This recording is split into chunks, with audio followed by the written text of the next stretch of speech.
इस्लाम अलैकुम नाजरीन। आज चलते हैं पुराने ज़माने में।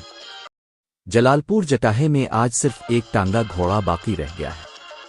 क्या वक्त था जब हर चौक हर बस स्टॉप पर टांगे घोड़े खड़े नजर आते थे। टॉप टॉप करती टांगों की आवाज़ें, घंटियों की खनक और कुचवान की आवाज़ों से शहर की गलियां जिंदा लगती थीं।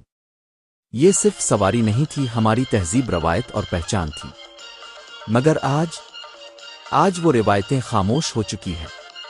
ना घंटियों की आवाज़ सुनाई देती है, ना कुचवान की ललकार।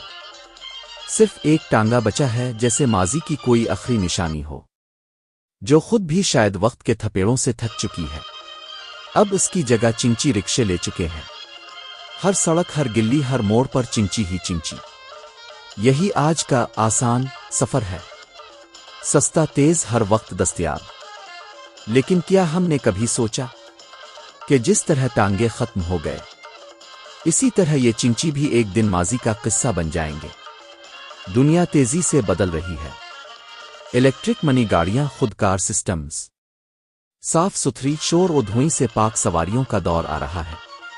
चंद साल बाद शायद कोई बच्चा पूछेगा, अबू चिंची कैसा होता था? क्या वो वाकई इतना शोर मचाता था? और हम सिर्फ मुस्कुरा कर कहेंगे, हाँ बेटा, तब हम इसे तरक्की कहते थे। ये वक्त का पहिया है, कभी टांगा, कभी चिंची, अब इलेक्ट्रिक गाड़ियां। जलालपुर जटाहे भी बदल रहा है, मगर इस एक टांगे घोड़े की तरह। हमारी यादें अब भी पीछे देख रही है।